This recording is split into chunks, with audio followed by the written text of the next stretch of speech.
Hi, YouTube world. It's Christine again, creating another narcissistic video for all the survivors, thrivers, and warriors. Don't forget the warriors.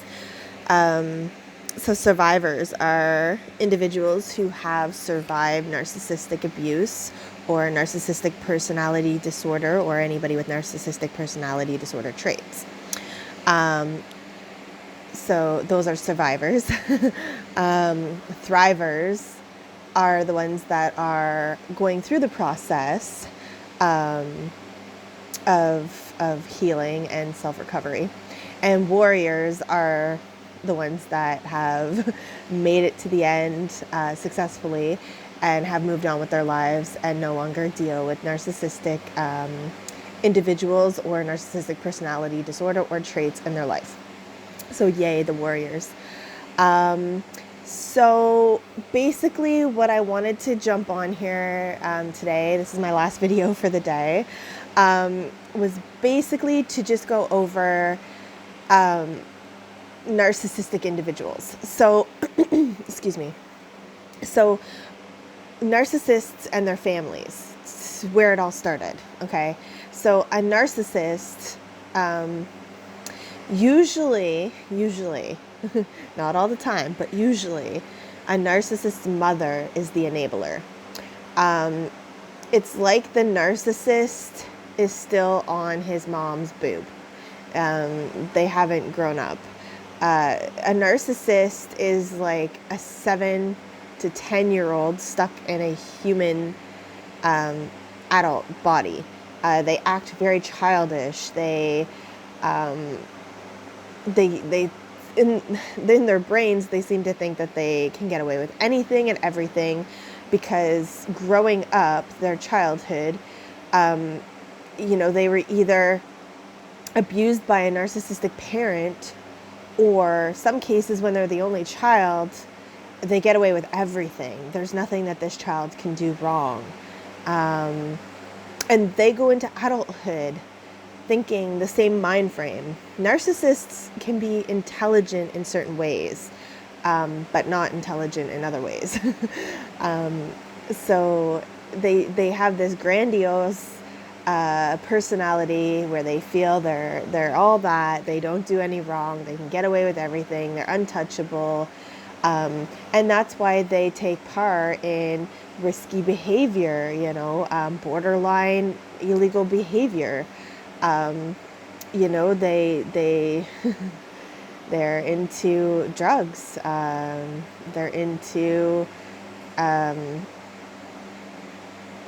just a lot of illicit behavior, a lot of borderline behavior that they're just shitty people. But back to the beginning, a narcissist is usually enabled by their parents, but most likely their mother.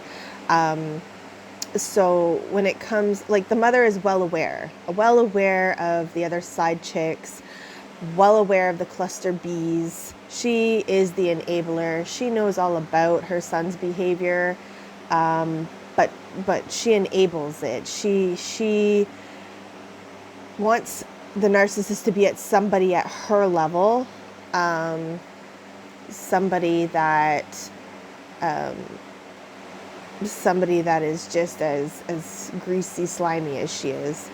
And so they're very two-faced, the parents, because, when you meet them, they're like, oh, she's so beautiful, she's so educated, she's all that, where'd you find her?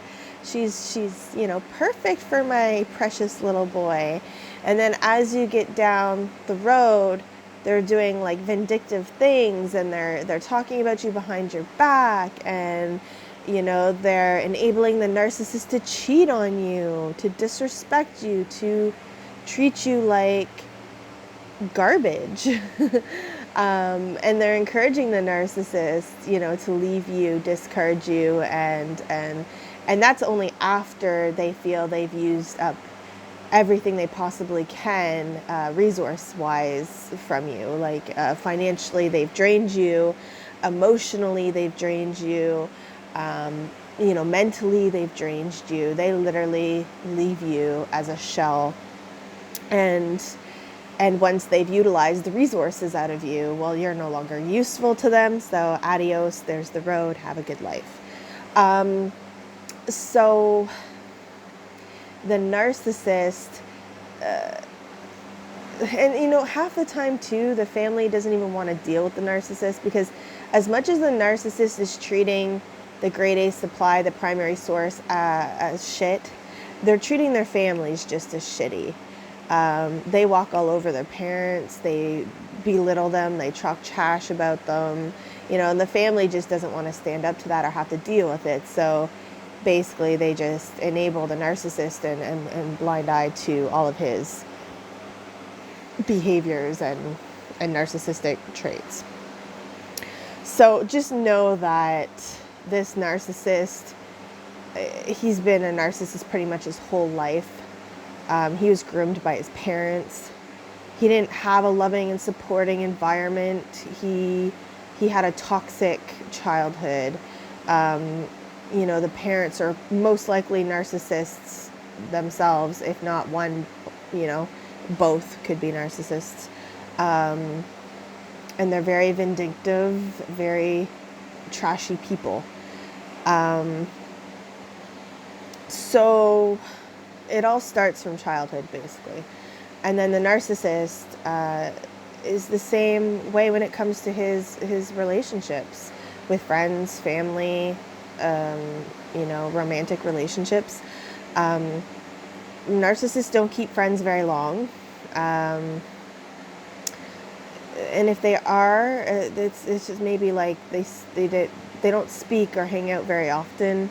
Only when the narcissist feels that they can use them for their resources or for something that benefits the narcissist, will the narcissist, utilize their friendship services. So when those friends have, nothing to offer, they no longer offer the narcissist any, grandiose admiration, validation, whatever it is to help them sabotage or destroy someone else. And these friends may not even know what they're doing. That's why they label them the flying monkeys. The narcissist just uses them and utilizes whatever he can from them. And whenever he's finished, he discards them or puts them on a shelf. And then whenever he's ready to, may need them later on down the road, he'll take them off the shelf and utilize their services again. A narcissist does not care about anybody. A narcissist does not have any empathy. A narcissist does not, they don't care about anybody but themselves. I don't know how to express that enough, but narcissists are very selfish, grandiose, lack empathy, cold, bitter people. They put a great show on, a facade for people. Look at me, I'm a stand-up person. I'm this, I'm that. I'm family driven. I'm a family man. I go to work. I put my head down. But if you look beyond that image, you'll see like this guy is cold. This guy is bitter. This guy's a lying, cheating man whore. This guy, if you were actually to sit down and look at this guy's financial records, you'll see like, man, what a joke. This guy is a loser, a bum, trash. Like, he's not even worth your time. And that's what you have to understand through your healing process and recovery process, is that, everything that you thought your relationship was a lie. And when you're going back to the beginning, you'll even see like this narcissist wasn't even close with his family. This narcissist had 3 friends and barely spoke of them or hung out with them, but probably blamed the primary source for that. This narcissist was able to discard his children and blame the primary source for that as well. This narcissist never takes responsibility for his own actions. This narcissist is never in the wrong. This narcissist will try to portray all of his shitty characteristics onto the ex-spouse or the primary A source. Narcissists don't like dealing with their own shame. they don't like acknowledging, like, hey, I'm a shitty person and I've done some pretty dirty to lots of people. And there's a list. There's a list of women that they've shit on and they dirtied, and it's a cycle that they can't even control or stop themselves. Narcissists are shitty people, just downright shitty, dirty people. They destroy lives, and they don't care. They honestly don't care. And when you try to, get closure or confront the narcissist and be like, hey, like, you did me wrong, you dirty bird.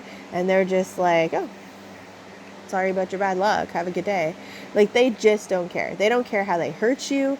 They don't care that they destroyed your life. We won't even get into the financial, okay? So narcissists are very slimy, dirty people. So they will get you to do things like co-sign on a loan or buy them nice things. And they do this, especially the covert narcissists. We've got the overts and the coverts, but we'll get into the coverts this video. I have personal experience with a covert narcissist. The covert narcissists are the, oh, poor me, my ex did me wrong, I have no money, I can't afford this and this and this, and my mom, she needs new teeth, and my mom needs a new bathroom, and my parents, they don't have this, and, we didn't have very much. I need help with this, and my truck needs a tonneau cover, and blah, blah, blah, blah, blah. The list goes on. And you feel guilty because as an empath, you're like, you want to heal those wounded birds. You feel like you need to, you want to help them. You want to, make their life better, put that Band-Aid on for them, fix their boo-boos. They're like a fucking child. That's what they are. They are a child. And so basically, you're constantly taking your energy and all of your resources to make sure that, they have the validation, their admiration, they have it all. And in the process, you're draining yourself, and they're draining you, and they're sucking you dry, because that's what they call them, is energy vampires. They take everything that you have and they utilize it in a supply source. So, needless to say, as a narcissist, they have been groomed to be a narcissist, excuse me, since childhood, practically since birth. And usually with one narcissist, there's always another narcissist in the family that has trained the narcissist, or they've grown up watching two narcissistic parents, or one narcissistic parent being abusive in some form, shape, way, whatever the case may be. So it's definitely trained, it's taught, it's a life cycle. This person will never change unless this narcissist realizes that they have an issue and they actually go out and seek therapy, but that's never the case, because narcissists don't feel that they have a problem. It's always everybody else's fault. They do no wrong. They are perfect, innocent. Everybody else is to blame but them. So I hope that this clarifies a little bit in regards to the narcissist and their upbringing. So just know that, like, look for the red flags right away.